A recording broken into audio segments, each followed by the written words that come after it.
Vous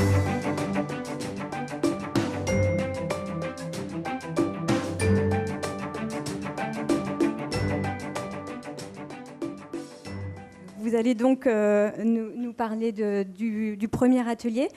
Alors, ce que je vous propose, c'est donc de nous rappeler le thème de votre atelier et puis de nous présenter succinctement les intitulés des propositions que vous avez développées.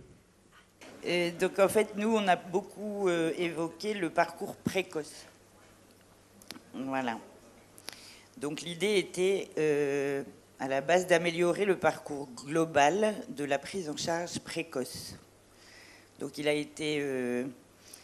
émergé plusieurs propositions. Déjà pour l'une, c'était la visibilité de l'offre disponible sur un territoire, c'est-à-dire une forme de cartographie qui permettrait d'identifier les différents professionnels vraiment spécialisés dans l'autisme et tous les troubles du spectre autistique. Ensuite, pour les professionnels, il semblerait qu'il n'existe pas de réseau qui recense un peu tous les professionnels de l'autisme pour qu'ils puissent échanger entre eux. Donc là aussi, ce serait vraiment bien de profiter des outils de toutes les nouvelles technologies que nous avons aujourd'hui. Il faudrait une répartition plus claire des structures. Et puis, il y a aussi la vraie nécessité d'une coordination entre les professionnels de santé qui existent dans la fonction publique. En revanche, pour les médecins libéraux, c'est compliqué pour eux d'assumer ces fonctions de coordination qui ne sont pas donc considérées comme des consultations et donc non rémunérées. Donc nous en étions là. Et aussi, nous avons parlé d'une labellisation des professionnels de façon à avoir une vraie garantie des compétences. Donc ce qui voulait dire au début, il y a eu un peu des petits remous de conversation, puisqu'il ne s'agit évidemment pas de créer un espèce de label rouge du professionnel efficace ou compétent, mais plus de pouvoir, encore une fois, avoir une visibilité et une vraie garantie des compétences. Donc là, c'est aussi à imaginer.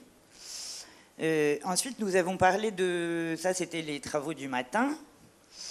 Et alors, après la sieste, nous avons évoqué l'annonce. Là aussi, le débat a été houleux.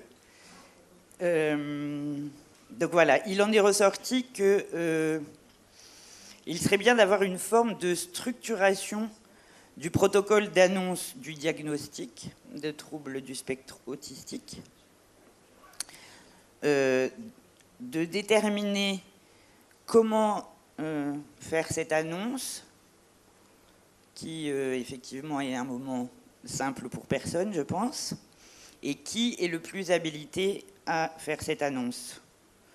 Voilà, et s'assurer qu'il y ait des bonnes pratiques en général, et là encore, pas de... Voilà, il n'est pas question de faire une liste des bons et des mauvais, mais plus d'essayer de généraliser les bonnes pratiques. Et nous avons enfin parlé de la guidance familiale.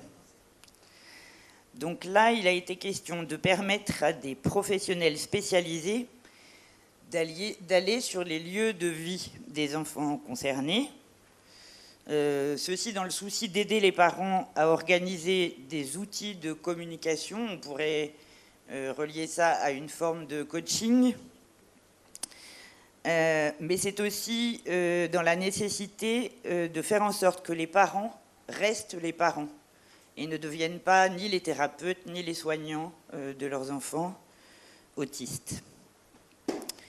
Voilà, il était aussi question d'essayer, en tout cas d'aider les parents à adapter les méthodes d'apprentissage qui sont utilisées, soit dans les centres comme les CAMS, ou même à la crèche ou chez l'orthophoniste, de pouvoir adapter ça à la maison,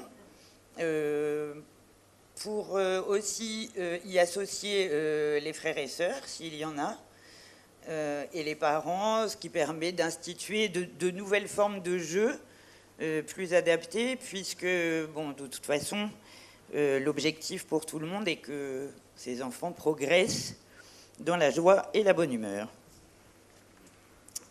Voilà.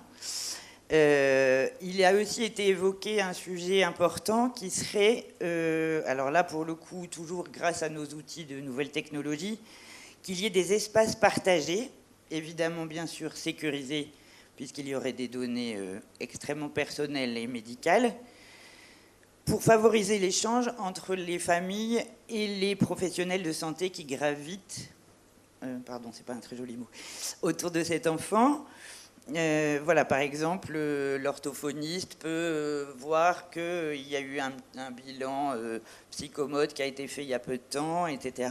Et de même pour les familles, peut-être de relire au calme certains bilans. Voilà. Et donc la conclusion, c'est que il faut garantir une prise en charge globale, coordonnée entre tous les praticiens et professionnels de santé, et en même temps très individualisée, et se basant sur les bilans fonctionnels réguliers. Voilà. Merci beaucoup. Merci. C'est pas évident de rapporter à chaud comme ça le contenu d'un atelier. Sachez que votre travail sera exploité dans les jours qui viennent. Si le rapporteur de l'atelier numéro 2, accompagnement au changement, veut bien me rejoindre. Voilà. J'en profite juste pour vous dire, parce que je ne les ai pas introduits, que ce qui vous est proposé en arrière-plan, c'est donc le travail de la journée des 2 facilitatrices graphiques qui sont dans la salle là-bas, qui se cachent, qui ont circulé dans les ateliers pour venir capter sur le vif les échanges, les idées forces. Voilà, ça c'est ce qu'elles ont produit dans la journée, une planche par atelier.